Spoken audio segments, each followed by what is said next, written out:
الحمد لله رب العالمين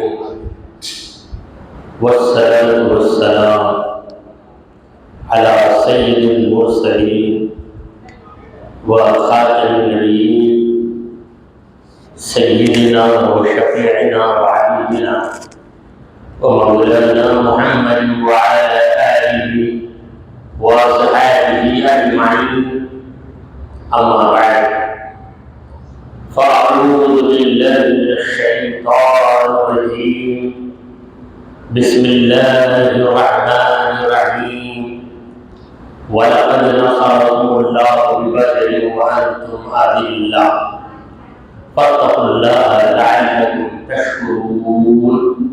صدق الله مولانا العظيم.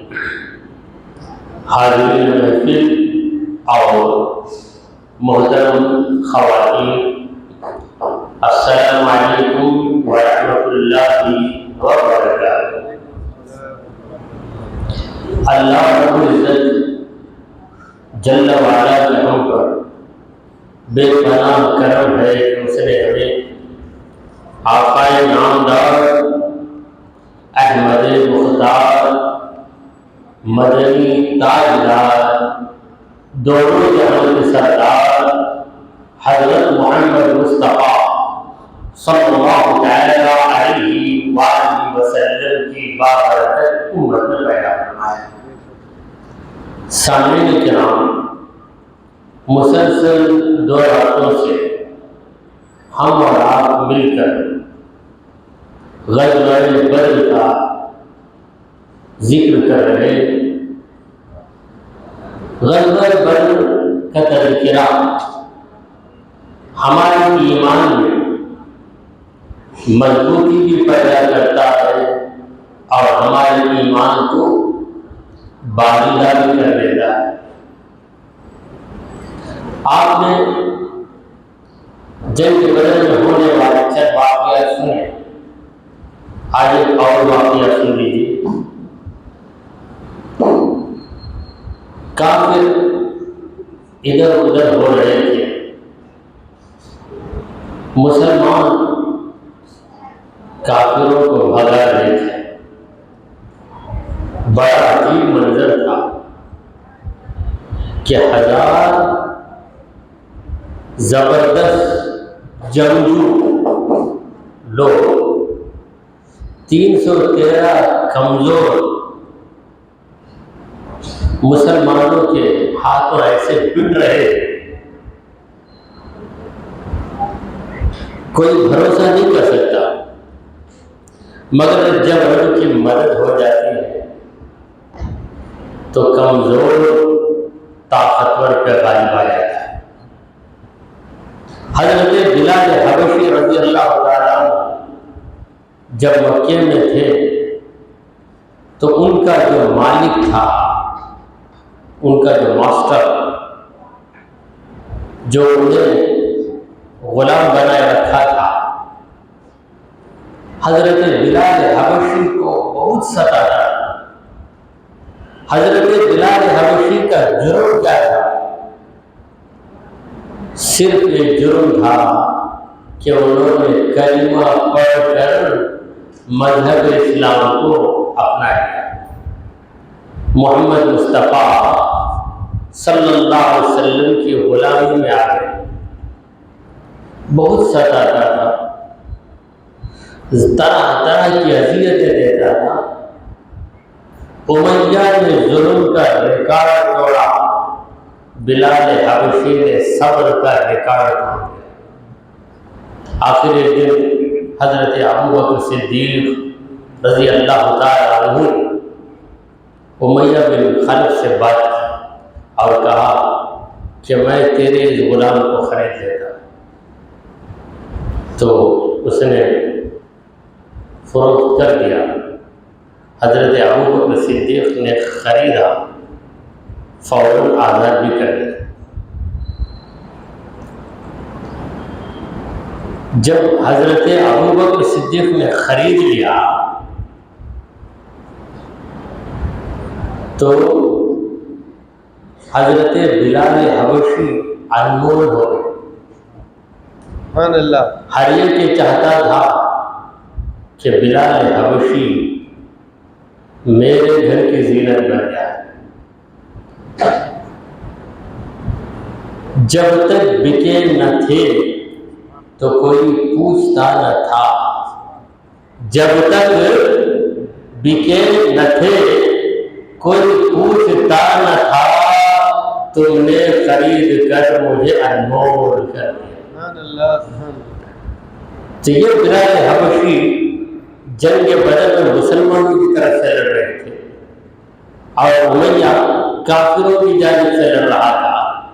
پروردگار عالم کی شان دیکھیے کہ جنگ کا خاتمہ ہو رہا ہے، کافر بھاگ رہے ہیں، مسلمان گرفتار کر رہے ہیں. ایسی صورت حال میں امیہ بھی بھاگنے لگا. جب بھاگنے لگا تو بلال حبشی کے سامنے آیا. اب بلال حبشی تلوار لے کے آگے بڑھے تو امیہ بھاگ رہا. کس سے ڈر کر؟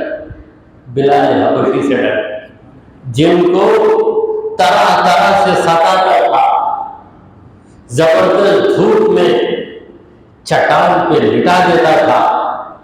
آج بلال کو دیکھ کر بھاگ رہا ہے. حضرت بلال اس کے پیچھے جا رہے ہیں. کہہ رہا ہے کہ اے بلال مجھے چھوڑ دو، میں تم سے زندگی کی بھیک مانگ رہا ہوں، مجھے جینے دو، مجھے معاف کر دو. مگر بلال حبشی نے اسے چھوڑا، بھاگا. بھاگ کر عبد الرحمن بن عوف کے پاس چلے. حضرت عبد الرحمن بن عوف رضی اللہ عنہ یہ مہاجر صاحب ہیں، مکے والے. امیہ وہاں جا کے کہا کہ دیکھ تو میرا دوست ہے، مجھے ذرا پناہ دے دے. یعنی اس انداز میں کہا کہ اگر تو مجھے بچا لے گا تو میں آئندہ کبھی ایسی حرکتیں نہیں کروں گا. تو عبد الرحمن بن عوف نے کہا کہ ٹھیک ہے، جب تو آ گیا تو میں تیری ضمانت لیتا ہوں. تو حضرت بلال حبشی غصے میں آ رہے. عبد الرحمن بن عوف نے کہا کیا امیہ تو بلال کے ہاتھ سے بچ نہیں سکتا. آج بلال تجھے حلال کرنے والا ہے، بچ نہیں سکتا، مگر ایسا کر کے گر جا، میں تیرے اوپر پڑ جاتا ہوں، تو چھپ جائے. یا کم از کم ایسا ہوگا کہ بلال مجھے تو نہیں مارے گا تو میرے صدقے و طفیل تو بچ جائے. ہر بات ماننے کے لیے تیار. سارا تکبر خاک میں مل گیا. حضرت بلال حبشی کو اس کا ایک ایک ظلم یاد آ رہا ہے. میرے رب نے آج میرے دشمن کو میرے حوالے کر دیا. مولا تعالیٰ کا بھی فیصلہ تھا کہ امیہ بن خلف کا قتل ہو تو بلال حبشی کی تلوار سے. یہ رب کا فیصلہ تھا، فیصلہ بدل نہیں سکتا. اگر عبد الرحمن بن عوف سے پناہ نہ دیتے تو شاید عزت کی موت مرتا، گردن اس کی کٹ جاتی. مگر ہوا یوں کہ عبد الرحمن بن عوف اس پہ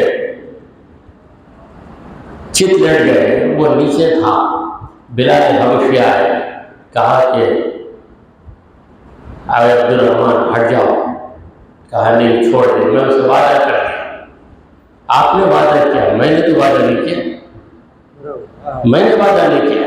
تلوار لے کر اس کے پاخانے کے راستے میں چبایا. نیچے تھا، دونوں ٹانگ پہلے چیخ مارا، چبا کے نکالا. تو عبد الرحمن بن عوف نے کہا اب تو ختم ہو گیا، پیچھے اللہ نے راستہ رکھا ہے، نکالنے کا راستہ رکھا. حضرت بلال اس میں گھسایا تلوار، گھسی پیٹ میں، چلا ختم. پھر تڑپ تڑپ کے کوئی بھی دشمن اتنی بے عزتی کے ساتھ نہیں مارا. کسی کا ہاتھ کٹا، کسی کی گردن کٹی، کسی کی ٹانگ کٹی، کسی کے پیٹ میں، مگر یہاں پر پاخانے کی جگہ گھسا کے اب امیہ بن خلف کی موت ہو گئی، مر گیا. حضرت بلال حبشی کو اللہ تبارک و تعالیٰ نے یہ موقع دیا.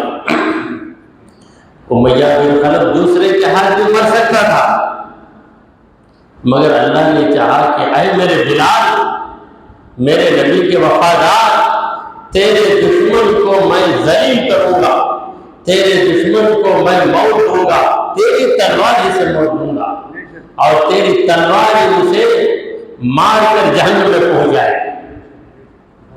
ایسے عجیب و غریب واقعات ہوئے بدر کی جنگ.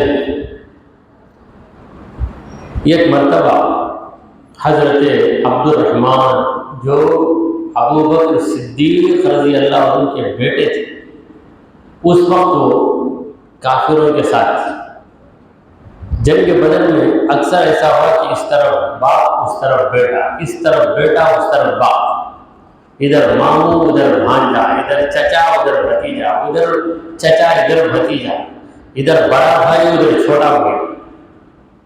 کیونکہ جو اسلام کو اپنا ہے انہوں نے تمام رشتوں کو چھوڑ دیا، بس یہ رشتے کو اپنا ہے، وہ ہے نبی کی غلامی کا رشتہ. ہمارا آئیڈینٹیفیکیشن، ہماری پہچان یہ ہے کہ ہم غلام مصطفیٰ. اب ہم کو کسی سے سروکار ہے، جو نبی کا ہے وہ ہمارا ہے، جو نبی کا نہیں وہ ہمارا، بھلے وہ ہمارا پھر بھی رہے. تو عبد الرحمن بن عوف نے ایک مرتبہ کہا، ابا جان، یعنی ابو بکر صدیق ان کے والد ہیں، کہنے لگے کہ بدر میں ایک ایسا موقع آیا کہ آپ میری تلوار کی زد میں آ گئے. میں اس وقت چاہتا تو آپ کو قتل کر دیتا، مگر اس وقت باپ کی محبت غالب آ گئی، اس لیے میں پہلو تہی کر کے نکل گیا. یعنی ایسے ہٹ گیا گویا کہ میں آپ کو دیکھا نہیں.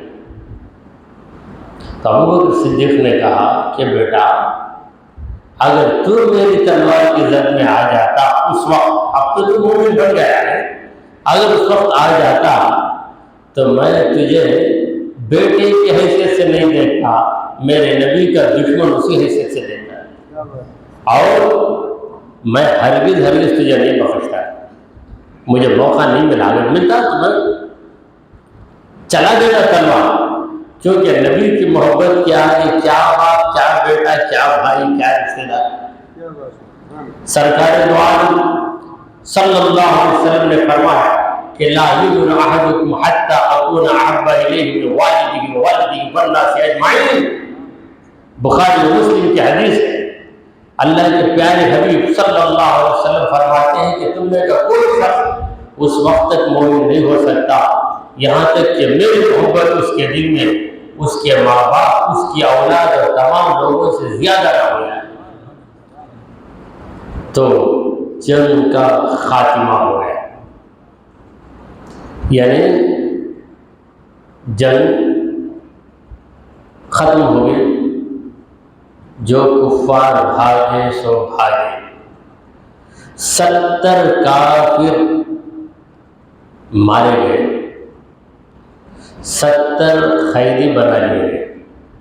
140 کے علاوہ جو تھے وہ سب کے سب بھاگے، میدان چھوڑ کر بھاگے. جہاں ان کو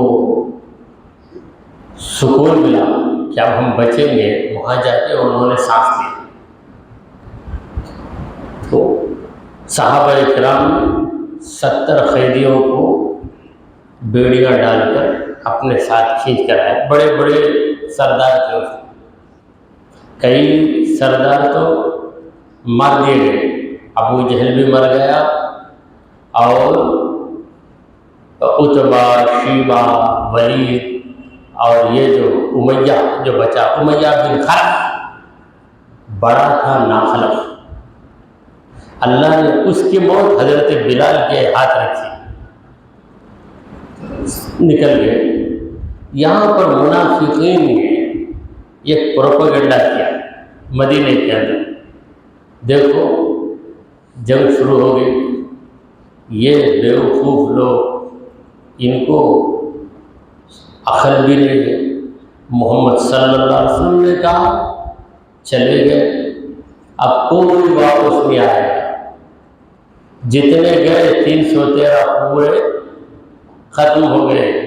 ایسا انہوں نے چرچا کیا، یہ رومر پھیلا دی، غلط خبر پھیلا دی، مسلمانوں کی گھروں میں مایوسی تھی، مایوسی کے ساتھ ان کے دلوں کو ایک سکون بھی تھا، خدا کی راہ میں میرا شوہر شہید ہوا، میرا بھائی شہید ہوا، میرا باپ شہید ہوا، کوئی بات نہیں۔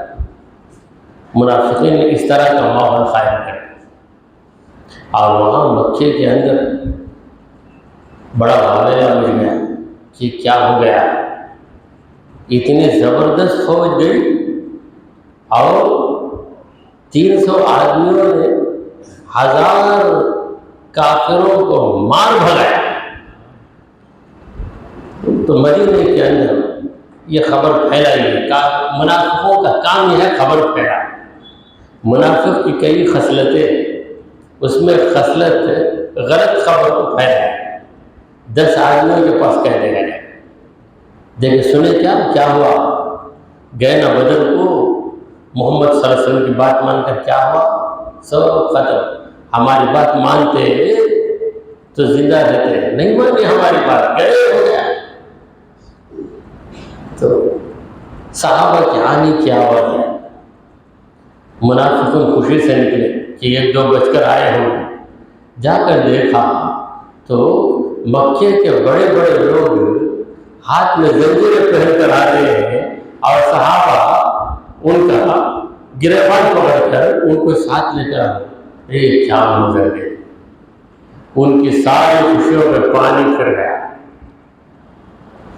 وہ سوچے تھے کہ مسلمان ناکام ہو جائے گے، مگر کامیاب ہو کر آئے، یہ 2 کو نہیں 70 کو گرفتار کر لیا، 70 گرفتار ہو کر آئے۔ تو راستے میں ابھی مدینہ نہیں پہنچے تھے، راستے میں انہیں روکا گیا، سرکار دو عالم صلی اللہ علیہ وسلم نے صحابہ کو ہدایت، انسٹرکشن دیا کہ دیکھو قیدیوں پر ظلم نہیں کرنا، ان کو بھوکے نہیں رکھنا، تم کھاؤ یا نہ کھاؤ یہ تمہاری مرضی، مگر ہر قیدی کو برابر کھلانا، وہ ضرورت کے لیے جانا چاہے تو اسے ضرورت پوری کرنے دینا۔ کون سپہ سالار ایسا ہوگا جو حسن سلوک کی تعلیم دے رہا ہے اپنے غلاموں، اور کیسے لوگوں کے ساتھ جو محمد صلی اللہ علیہ وسلم کو قتل کرنے کا ارادہ کر چکے تھے، ویسے تھے، اور ان قیدیوں میں رسول کریم صلی اللہ علیہ وسلم کے چچا حضرت عباس بھی تھے، اور بھی کئی تھے۔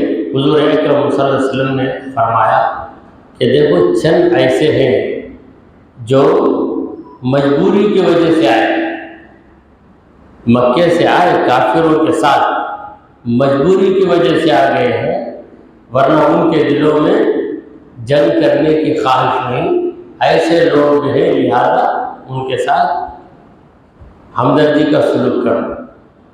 تو ایسے ہی سلوک کیا گیا، تو کافروں کی عقلیں حیران کہ ہم کو برابر کھانا دیا جا رہا ہے، ہمارے دکھ درد کا خیال کیا جا رہا ہے، ہمارے زخموں کا علاج کیا جا رہا ہے، ہم ہمارے دشمنوں کے پاس آئے ہیں یا ہمارے دوستوں کے پاس آئے ہیں، اخلاق سب سے کرنا، اخلاق سب سے کرنا تسخیر ہے تو یہ ہے، خاک آپ کو سمجھنا اکثیر ہے تو یہ ہے۔ سرکار دو عالم صلی اللہ علیہ وسلم نے اخلاق کے ذریعے لوگوں کے دلوں کو اپنے قبضے میں کر لیا۔ تو رات کا وقت تھا، کرہنی کی آواز آئی، حضرت عباس کی آواز آئی، حضور کے چچا عباس، اور حضور اکرم صلی اللہ علیہ وسلم سے 2 سال کے بڑے تھے، عمر میں 2 سال کے بڑے۔ حضرت حمزہ تو حضور کے ہم عمر تھے، تو چچا کی آواز سن کر سرکار دو عالم صلی اللہ علیہ وسلم کے دل کو بڑا دکھ ہوا کہ میرا چچا، اور حضور یہ بھی جانتے تھے کہ آپ کے چچا جو آئے ہیں بس مجبوری سے آگے، با دل ناخواستہ ہے۔ کیسے آئے؟ با دل ناخواستہ، دل نہیں چاہتا تھا، وداؤٹ ولنگنس، انولنگنس کے ساتھ آئے، کیا کریں؟ تو صحابہ کو بلایا، صحابہ سے کہا کہ اگر تم لوگ یہ اعتراض نہ کرو تو میں میرے چچا کا کچھ رسیوں میں باندھ دیا گیا ہے، ذرا ان رسیوں کو ڈھیلی کرنے کا حکم دو، آپ لوگ راضی؟ دیکھیے حضور اکرم صلی اللہ علیہ وسلم خود کر سکتے ہیں، مگر آپ نے یہ واضح کر دیا کہ جب معاملہ آتا ہے تو اپنا بیگانہ دونوں ایک ساتھ، اپنوں کے ساتھ الگ سلوک، اوروں کے ساتھ الگ سلوک، یہ بات نبی کریم صلی اللہ علیہ وسلم کی عدالت میں کبھی نہیں تھی۔ صحابہ نے کہا یا رسول اللہ آپ جو چاہتے ہیں کیجیے، ہم کون ہیں آپ کی مبارکباد پر یہ کرنا؟ تو حضور نے کہا کہ اگر تم لوگ اجازت دیتے ہو تو صرف میرے چچا کی رسیاں نہیں بلکہ جتنے بھی قیدی ہیں ہر ایک کی رسیوں کو ڈھیلی کر دو تاکہ انہیں آرام پہنچے۔ تو سب کی رسیوں کو ڈھیلی کر دیا گیا۔ یہ سلوک دیکھ کر اندر ہی اندر دل میں 80% مسلمان ہوئے۔ اسی لیے ہم کہتے ہیں کہ اسلام تلوار کے زور سے نہیں پھیلا بلکہ اخلاق کے زور سے پھیلا۔ سرکار دو عالم صلی اللہ علیہ وسلم کے اخلاق کو دیکھ کر لوگ اسلام کی طرف آگے بڑھے۔ پھر حضور اکرم صلی اللہ علیہ وسلم نے صحابہ سے مشورہ کیا کہ ان قیدیوں کے ساتھ کیا سلوک کیا ہے۔ ابو بکر صدیق کو بلایا، عمر فاروق کو بلایا، حضرت عمر سے پوچھا کیا ہے عمر تمہاری رائے کیا ہے، قیدیوں کے ساتھ ہم کیا سلوک کریں؟ یعنی اب تو وہ قید ہے، اب انہیں واپس بھیج دیں یا ہمیشہ کے لیے قید میں رکھیں، ان کے ساتھ کیا سلوک کریں؟ تو حضرت عمر رضی اللہ عنہ نے کہا کہ یا رسول اللہ جو قیدی ہے اس کے رشتہ دار کو حکم دیجئے کہ وہ اپنی تلوار سے قتل کرے، میرا ماموں اگر ہے تو میں قتل کروں گا، میرا بھانجا ہے تو میں قتل کروں گا، تو جس کا رشتہ دار قید ہوا ہے اسی کے حق سے اس کا قتل کروائے تاکہ اس کی نظر میں رشتہ داری بڑی چیز نہ رہے، دین ہی بڑی چیز رہے۔ تو زبردست رحمت للعالمین سرکار دو عالم صلی اللہ علیہ وسلم رحمت للعالمین، مگر حضرت عمر صاحب جلال۔ پھر حضرت ابوبکر صدیق سے پوچھا اے ابوبکر تم بتاؤ کیا کیا جائے؟ ابوبکر صدیق نے کہا کہ یا رسول اللہ ان سے آپ فدیہ لیجیے، یعنی کمپنسیشن، ہر ایک اتنے دینار ادا کرے گا تو اسے ہم رہا کر دیں گے۔ تو اس سے دو فائدے ہیں، یہ کہ قیدی سے اتنے دینار مل جائیں گے تو مسلمانوں کی غریبی دور ہو جائے گی، اور پھر اللہ اسے توفیق دے دے، وہ جو قید ہوا ہے ہمارا رشتہ دار ہی قید ہوا ہے، ہماری بستی والا مکے والا ہی قید ہوا ہے، اللہ اسے توفیق دے دے تو ہو سکتا ہے کہ وہ کلمہ پڑھ لے، اگر وہ نہ بھی پڑھے تو اس کے بچے کلمہ پڑھ لیں گے۔ لہٰذا آپ قتل کرنے کے بجائے ان سے فدیہ لے لیجیے۔ سرکار دو عالم صلی اللہ علیہ وسلم کو حضرت ابوبکر صدیق رضی اللہ عنہ کی رائے پسند آئی تو آپ نے فدیہ مقرر کر دیا کہ اتنے 40 دینار کچھ مقدار مقرر فرمائے کہ اتنی رقم دے دیں، ہر قیدی کی کہ فدیے کو اتنا دینا پڑے۔ تو اس میں بعض ایسے بھی قیدی تھے جن کے پاس فدیہ دینے کی حیثیت نہیں تھی،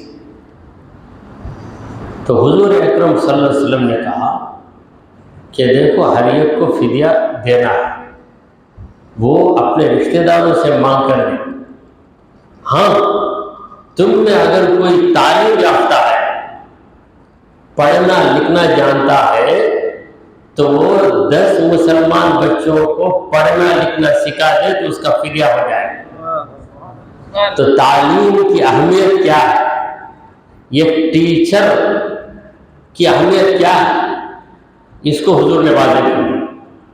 بڑی رقم تھی مگر پڑھانا 100 بچوں کو نہیں، صرف 10 بچوں کو لکھنا سکھا دو، پڑھنا سکھا دو۔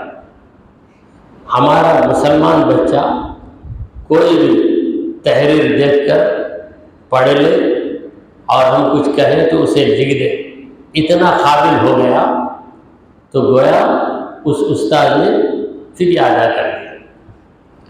تو جو تعلیم یافتہ تھے انہوں نے 10 بچوں کو پڑھنا لکھنا سکھا کر خود کو آزاد کر لیا، اور اس طریقے سے مسلمان بچوں کے اندر پڑھنے لکھنے کی صلاحیت آئی۔ تو اس طریقے سے نبی کریم صلی اللہ علیہ وسلم نے ایجوکیشن کو پروموٹ کیا، تعلیم کو حضور اکرم صلی اللہ علیہ وسلم نے اس طرح قائم کیا۔ تو کیا تعلیم تھی؟ کیا انہوں نے قرآن کی تعلیم دی یا حدیث کی تعلیم دے رہے ہیں؟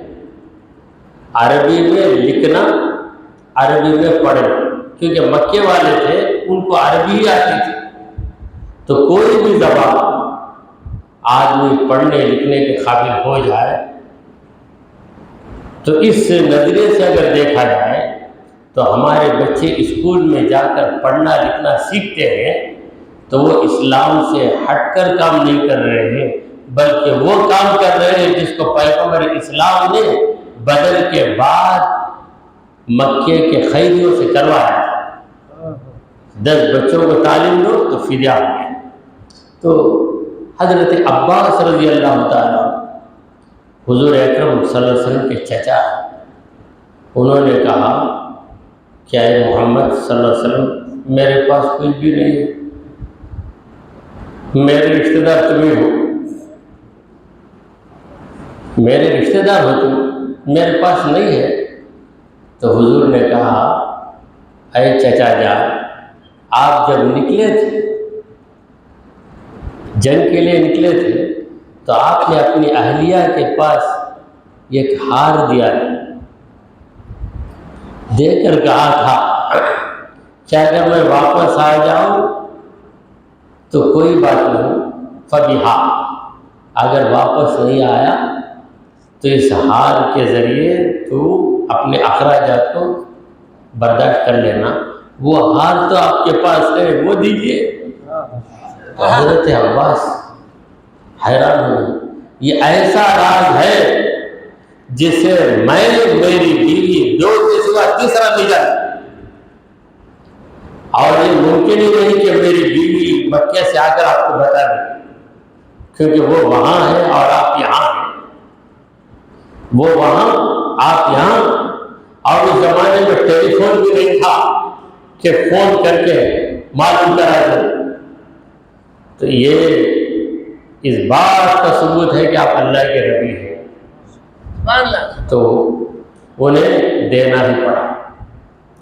حضور اکرم صلی اللہ علیہ وسلم کے ایک داماد، بڑے داماد، وہ بھی جو ہے ابو العاص، وہ اس وقت کافروں میں تھے، بعد مسلمان ہو گئے۔ سرکار دو عالم صلی اللہ علیہ وسلم کی بڑی بیٹی بی بی زینب کی شوہر تھے، بعد مسلمان ہوئے۔ حضور اکرم صلی اللہ علیہ وسلم فرماتے ہیں کہ وہ میرے دین پر نہیں تھا، مگر کبھی میری بیٹی کو پریشان نہیں کیا۔ جب ہجرت ہوئی تو میری بیٹی کو میرے ساتھ بھیج دی، وہ مکے میں رہا۔ اب وہ بھی قیدی ہو گئے، تو ان کو بھی فدیہ دینا ہے، تو بی بی زینب نے ایک ہار بھیجا، وہ ہار بی بی خدیجہ کا تھا، بی بی خدیجۃ الکبریٰ کا ہار تھا جو ان کی بیٹی کے پاس آیا۔ اب وہ اپنے شوہر کو چھڑانے کے لیے وہ ہار دے کر بھیجتی۔ حضور اکرم صلی اللہ علیہ وسلم کے پاس وہ ہار آیا تو بی بی خدیجہ کی یاد آئی۔ بی بی خدیجہ رضی اللہ تعالی عنہ وہ نیک خاتون ام المومنین جنہوں نے اسلام کی خاطر، نبی کی خاطر اپنی ساری دولت کو پانی کی طرح بہا دیا، تنکوں کی طرح بہا دیا۔ تو یاد آ گئی، صحابہ نے پوچھا یا رسول اللہ کیا بات ہے، کیا سوچ رہے؟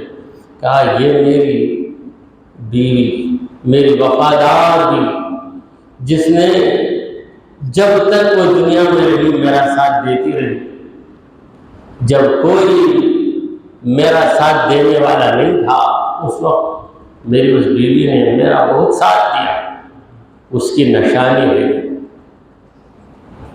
اگر آپ لوگ مجھے اجازت دیتے ہیں تو میں یہ ہار میری بیٹی کو پہنچا دیتا ہوں تاکہ میری بیوی کی نشانی رہے۔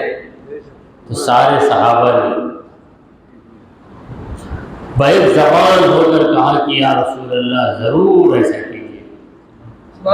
تو جگہ جگہ سرکار دو عالم صلی اللہ علیہ وسلم دیانتداری سے کام لے رہے، کہیں بھی حضور نے اپنے پاور کا غلط استعمال نہیں کیا۔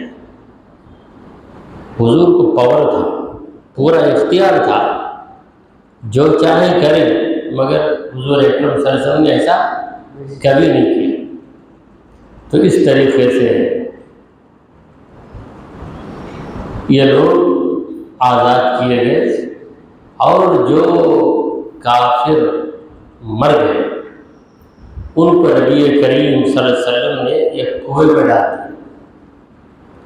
بدر میں ایک کنواں تھا، اس کنویں میں ساری لاشوں کو ڈال کر سرکار دو عالم صلی اللہ علیہ وسلم کنویں کے قریب کھڑے ہو کر ایک کافر کا نام لے کر کہنے لگے کہ هل وجدتم ما وعدكم ربكم حقا، انا وجدت ما وعدني ربي حقا، کیا تم لوگوں نے تمہارے رب کے وعدے کو حق پایا؟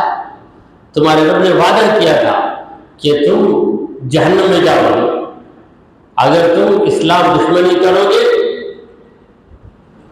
میری راہ کے خلاف چلو گے تو جہنم میں جاؤ گے۔ یہ جو وعدہ تم سے کیا گیا کیا تم نے اسے پا لیا؟ سنو، میرے رب نے مجھے وعدہ کیا کہ مجھے کامیابی دے گا، میرے رب نے وعدہ سچ کر کے دکھایا، میں کامیاب ہو گیا۔ تو حضرت عمر رضی اللہ تعالیٰ عرض کرنے لگے، یا رسول اللہ، وہ لوگ تو سنتے نہیں، مر گئے، مردود، ختم، آپ کیوں دقت اٹھائے؟ حضرت عمر سوچے کہ سرکار دو عالم صلی اللہ علیہ وسلم غصے میں یہ کہہ رہے ہیں، تو حضور اکرم صلی اللہ علیہ وسلم نے کہا کہ اے عمر، ما انتم باسمع منہم، وہ لوگ جتنی صفائی سے سنتے ہیں اتنی صفائی سے تم بھی نہیں سنتے۔ مرنے کے بعد آدمی ختم نہیں ہو جاتا، اس کی روح تو باقی رہتی ہے۔ تو لہذا کافروں کو سرکار دو عالم صلی اللہ علیہ وسلم نے پوچھا اور وہ لوگ سن رہے تھے مگر جواب نہیں دے پا رہے تھے۔ اب یہاں پر ایک بات ہماری سمجھ میں آتی ہے کہ جب کافر سنتا ہے تو کیا مومن نہیں سن سکتا؟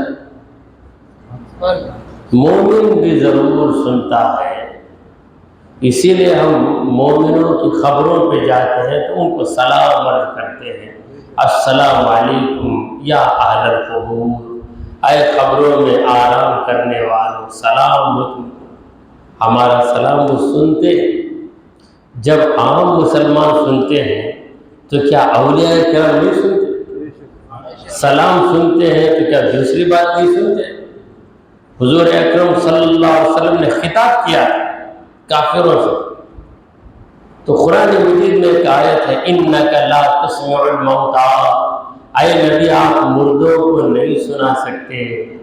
تو وہاں مردے سے مراد وہ مردے نہیں جو مر گئے، بلکہ وہ مردے ہیں جن کے دل مردہ ہو چکے ہیں۔ یہ کفار جو ہے مردہ ہیں، ان کو آپ نہیں سنا سکتے۔ پروردگار عالم نے کافروں کے بارے میں کہا کہ صم بکم عمی فہم لا یرجعون، صم گونگے، بہرے، عمی اندھے، صم بہر، بکم گونگے، بات نہیں کر سکتے، عمی اندھے۔ حالانکہ سارے کافر دیکھتے بھی تھے، ابو جہل دیکھتا تھا، سنتا بھی تھا، بولتا بھی تھا، مگر پروردگار نے کہا کہ وہ گونگا ہے، بہرا ہے، اندھا ہے۔ اس کا مطلب کیا ہے؟ دل کا اندھا، دل کا گونگا۔ جیسے کہ اللہ تعالیٰ نے کہا لَهُمْ قُلُوبٌ لَا يَفْقَهُونَ بِهَا، ان کے دل ہیں مگر وہ دلوں سے سمجھ نہیں پاتی۔ اور ایک جگہ اللہ نے کہا کہ اِنَّهَا لَا تَعْمَى الْأَبْصَارُ، یہ جو آنکھیں ہیں یہ اندھی نہیں ہوتی، وَلَكِنْ تَعْمَى الْقُلُوبُ الَّتِي فِي الصُّدُورِ، لیکن وہ دل اندھے ہوتے ہیں جو تمہارے سینوں کے اندر۔ تو ایسی وضاحت کے ساتھ پروردگار عالم فرمایا۔ تو جنگ بدر کا نتیجہ یہ نکلا کہ اللہ تبارک و تعالیٰ نے اس روز یعنی جنگ بدر کے دن کا نام اللہ نے رکھا یوم الفرقان۔ یوم الفرقان، قرآن میں اللہ نے یہ نام یوم بدر کو دیا ہے، یعنی فرقان کا دن ہے۔ فرقان کا معنی ہے الگ کر دینے والا، دودھ کا دودھ، پانی کا پانی کر دینے والا۔ تو حق واضح ہو گیا۔ کئی کافروں کو یہ بات سمجھ میں آ گئی کہ واقعی اسلام وہ دین ہے جو خدا کا اتارا ہوا ہے، اور واقعی محمد صلی اللہ علیہ وسلم اللہ کے پیغمبر برحق ہیں، جبھی تو انہیں ایسی قوت ملی۔ تو جنگ بدر میں اللہ تعالیٰ نے صحابہ کی مدد کے لیے فرشتوں کو نازل کیا، صرف مدد کے لیے نہیں بلکہ ان کی عزت افزائی کے لیے، عزت افزائی ہی نہیں، ہمت افزائی کے لیے اللہ نے ہمت دے دی، صحابہ کو ہمت دے دی کہ دیکھو تمہارا رب تمہاری مدد کے لیے 3000 فرشتوں کو نازل کرے۔ 3000 کیا ہے 5000 کو بھی نازل کرے گا۔ تو جنگ بدر کے بعد کافروں کی بڑی رسوائی ہوئی، مگر انتقام کا جذبہ بھڑکنے لگا، لہذا انہوں نے دوسری فوج تیار کی اور پھر دوسرا غزوہ ہوا جسے غزوہ احد کہتے ہیں۔ وہ تیسرے سن ہجری میں ہوا۔ یہ دوسری ہجرت کے دوسرے سال میں ہوا، دوسرے سن ہجری میں بدر کا واقعہ ہوا، تیسرے میں احد کا واقعہ ہوا کہ دوبارہ مسلمانوں کو ہم نیست و نابود کریں گے، مگر کہاں نیست و نابود کر سکیں؟ اللہ تبارک و تعالیٰ نے نبی کریم صلی اللہ علیہ وسلم کو آخر ایسا غلبہ عطا کیا کہ ہجرت کے 90 برس سرکار دو عالم صلی اللہ علیہ وسلم مکے میں گئے تو سارے کافر گھبرا گئے اور کعبۃ اللہ نبی کریم صلی اللہ علیہ وسلم کے قبضے میں آ گئے۔ اس وقت حضور اکرم صلی اللہ علیہ وسلم نے یہ اعلان کر دیا کہ اب کسی کی جائیداد لوٹی نہیں جائے گی۔ حضور نے کہا کہ تمہارے گھر تمہاری رہے، تمہاری زمینیں تمہاری رہے، بلکہ یہ بھی فرمایا کہ من دخل دار ابی سفیان فہو آمن۔ ابو سفیان جو جنگ بدر میں بھی تھے، جنگ احد میں بھی تھے، کافروں کی جانب سے تھے، ابو سفیان کے گھر میں جو گھس گیا وہ بچ جائے گا۔ جب ابو سفیان کے گھر میں گھسنے والا بچ جائے گا تو ابو سفیان کیا نہیں بچے گا؟ تو اس طرح حضور اکرم صلی اللہ علیہ وسلم نے یہ اعلان کر دیا اور وہی ہوا جو خدا نے کہا۔ پروردگار عالم نے کہا کہ قل جاء الحق وزهق الباطل، حق آ گیا باطل مٹ گیا، ان الباطل کان زہوقا، بے شک باطل مٹنے ہی والا ہے۔ تو باطل کے مٹنے کی ابتدا جس دن ہوئی وہ دن ہے بدر کا، اور اس دن کو اللہ نے یوم الفرقان کہا، یعنی اس دن نے فرق کر دیا کہ حق کہاں ہے باطل کہاں ہے۔ پروردگار عالم سے دعا ہے کہ اے رب ذوالجلال، ہم نے جو کچھ کہا اور سنا اسے قبول فرما لے۔ اے اللہ ہمارے گناہوں کو معاف فرما، ہمارے خطاؤں کو درگزر کر دے۔ اے پروردگار بدری صحابہ کے طفیل، ہماری مغفرت فرما، ہمارے اندر شہادت کا جذبہ پیدا فرما، ہمارا خاتمہ ایمان کی حالت میں فرما۔ وصلی اللہ تعالی علی خیر خلقہ سیدنا و حبیبنا و مولانا محمد وعلی آلہ و اصحابہ اجمعین۔